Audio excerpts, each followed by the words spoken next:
اور اس کی دلیل بھی نبی کریم صلی اللہ علیہ وسلم کے زمانے سے ملتی ہے۔ بڑی مشہور حدیث ہے معاذ بن مالک رضی اللہ تعالی عنہ کی کہ وہ اللہ کے نبی جناب محمد عربی صلی اللہ علیہ وسلم کی خدمت میں حاضر ہوئے اور اللہ کے نبی صلی اللہ علیہ وسلم سے کہا یا رسول اللہ طہرنی، اے اللہ کے نبی صلی اللہ علیہ وسلم مجھے پاک کر دیجئے۔ اللہ کے نبی صلی اللہ علیہ وسلم نے کہا ویحک ارجع فاستغفر اللہ وتوب الیہ، تم پر افسوس ہے، جاؤ اللہ سے توبہ کرو، معافی مانگ لو۔ معاذ بن مالک گئے، پھر واپس آ گئے اور کہا یا رسول اللہ طہرنی، اے اللہ کے نبی مجھے پاک کر دیجئے۔ اللہ کے نبی صلی اللہ علیہ وسلم نے پھر کہا ویحک ارجع فاستغفر اللہ وتوب الیہ، تم پر افسوس ہے، جاؤ اللہ سے توبہ کرو، معافی مانگ لو۔ معاذ بن مالک پھر گئے، پھر واپس آ گئے۔ اللہ کے نبی نے پھر بھیجا، چوتھی مرتبہ معاذ بن مالک پھر نبی کریم صلی اللہ علیہ وسلم کی خدمت میں حاضر ہوئے اور کہا یا رسول اللہ طہرنی، اے اللہ کے نبی صلی اللہ علیہ وسلم میرا دل بے چین ہو رہا ہے، میرا دل گھبرا رہا ہے، طہرنی یا رسول اللہ، اے اللہ کے نبی مجھے پاک کر دیجئے۔ اللہ کے نبی صلی اللہ علیہ وسلم نے کہا فیما اطہرک، اے معاذ بن مالک تم مجھ سے پاکی کا سوال کر رہے ہو، تم مجھ سے پاک کرنے کے لیے کہہ رہے ہو، فیما اطہرک، میں تمہیں کس چیز سے پاک کر دوں؟ معاذ بن مالک رضی اللہ تعالیٰ عنہ نے کہا من الزنا، اے اللہ کے نبی میں نے زنا کا ارتکاب کر لیا ہے، مجھ سے زنا صادر ہو گیا ہے، اس لیے آپ مجھے رجم کر کے پاک کر دیں۔ اللہ کے نبی صلی اللہ علیہ وسلم نے صحابہ اکرام سے پوچھا کہ معاذ بن مالک کا دماغی توازن تو ٹھیک ہے، کہیں یہ پاگل تو نہیں ہو گئے ہیں؟ لوگوں نے کہا اللہ کے نبی صلی اللہ علیہ وسلم معاذ بن مالک کا دماغی توازن بالکل ٹھیک ہے، یہ پاگل نہیں ہوئے ہیں۔ اللہ کے نبی صلی اللہ علیہ وسلم نے پھر کہا کہ کہیں معاذ بن مالک نے شراب تو نہیں پی رکھی ہے جس کی وجہ سے وہ ایسی باتیں کر رہے ہیں؟ ایک صحابی اٹھے، ان کے منہ کو سونگھا اور کہا اللہ کے نبی صلی اللہ علیہ وسلم معاذ بن مالک نے شراب بھی نہیں پی رکھی ہے۔ اللہ کے نبی جناب محمد عربی صلی اللہ علیہ وسلم اپنے اس پیارے صحابی سے پھر پوچھتے ہیں اے معاذ بن مالک، کیا تم سے حقیقتاً زنا صادر ہو گیا ہے؟ کیا تم نے واقعتاً زنا کا ارتکاب کیا ہے؟ معاذ بن مالک رضی اللہ تعالیٰ عنہ کہتے ہیں ہاں۔ پھر اللہ کے نبی جناب محمد عربی صلی اللہ علیہ وسلم معاذ بن مالک رضی اللہ تعالیٰ عنہ کے لیے رجم کی سزا نافذ کر دیتے ہیں اور معاذ بن مالک رضی اللہ تعالیٰ عنہ کو رجم کر دیا جاتا ہے۔ اب صحابہ اکرام دو گروہوں میں بٹ گئے، صحابہ اکرام دو فرقوں میں بٹ گئے۔ کچھ لوگ کہنے لگے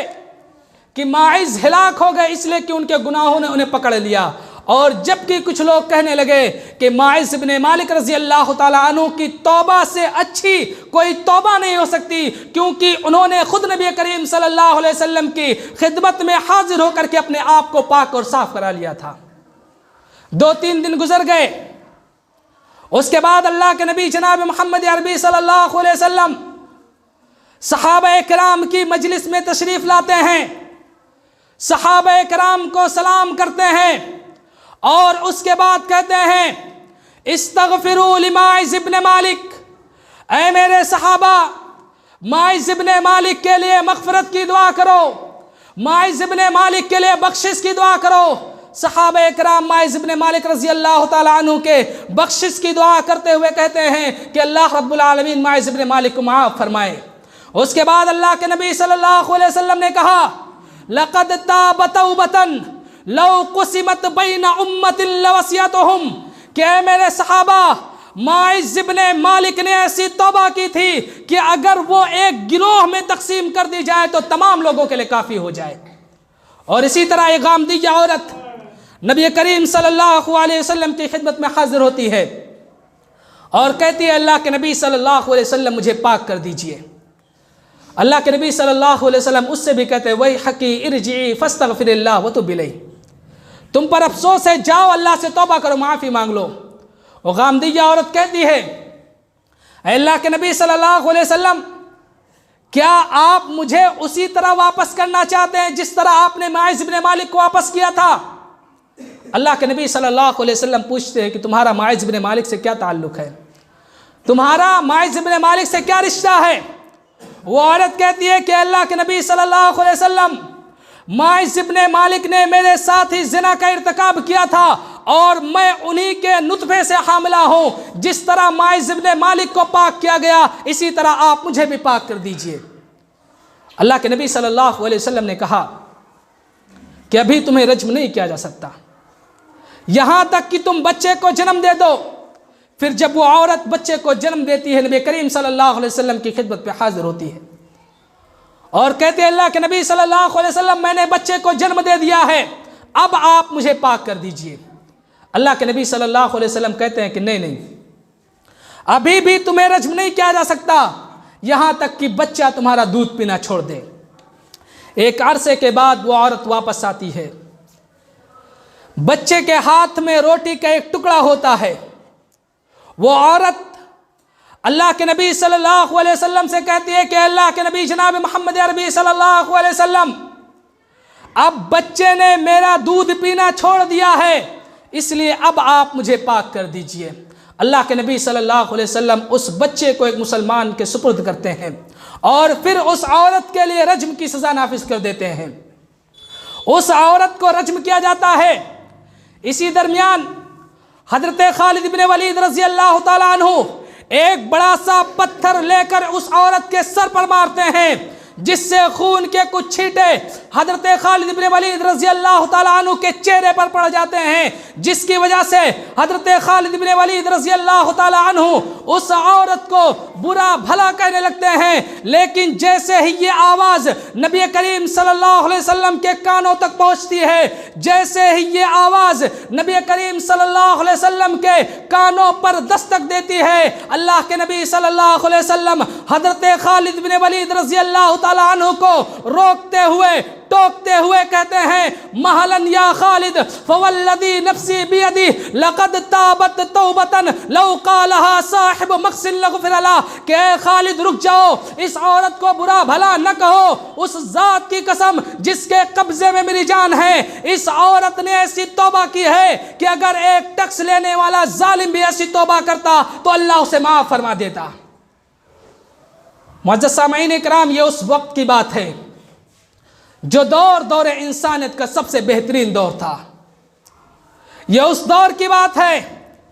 جس دور کے بارے میں اللہ کے نبی صلی اللہ علیہ وسلم نے کہا خیر القرون قرنی ثم الذین یلونہم ثم الذین یلونہم, سب سے بہترین زمانہ میرا زمانہ ہے پھر صحابہ کا زمانہ ہے. یہ اس دور کی بات ہے جس دور کے لوگوں کے بارے میں اللہ قرآن میں آیتیں نازل کرتا رہا رضی اللہ عنہم ورضوا عنہ, کہ اللہ صحابہ سے راضی ہو گیا اور صحابہ اللہ سے راضی ہو گئے. معزز سامعین اکرام, میرے کہنے کا مطلب یہ ہے کہ اسلام تمام برائیوں کا خاتمہ چاہتا ہے. اسلام بدکاری, زناکاری اور اس تک پہنچانے والے تمام اسباب کو بند کرنا چاہتا ہے. اسی لیے اسلام نے ان تمام برائیوں کو ختم کرنے کے لیے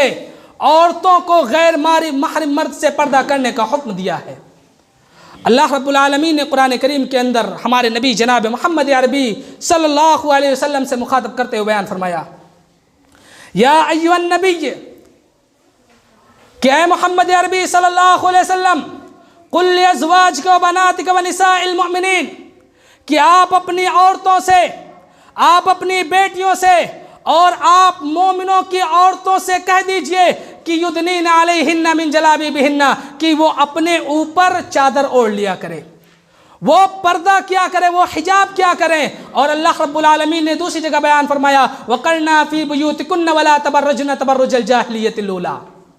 کہ محمد عربی صلی اللہ علیہ وسلم آپ لوگوں کے سامنے اس بات کا اعلان کر دیجئے کہ عورتوں اپنے گھروں میں لازم پکڑیں, عورتیں اپنے گھروں میں ٹھہری رہیں اور زمانے جاہلیت کی طرح بن سور کر حجاب کی پرواہ نہ کرتے ہوئے بلا ضرورت باہر نہ نکلیں. ہاں, اگر عورت کو باہر جانے کی ضرورت ہے, اگر عورت کو باہر جانے کی ضرورت ہے تو وہ باہر جا سکتی ہے, لیکن شرط یہ ہے کہ وہ حجاب میں ہو, وہ پردے میں ہو. معزز سامعین اکرام, لیکن اہل مغرب نے عورتوں کے حجاب کو اتار پھینکا, انہیں پارکوں کی زینت بنایا, انہیں عریاں لباس میں, انہیں باریک لباس میں سرعام سڑکوں پر نچایا. انہیں عورتوں کے بارے میں میرے نبی صلی اللہ علیہ وسلم نے کہا تھا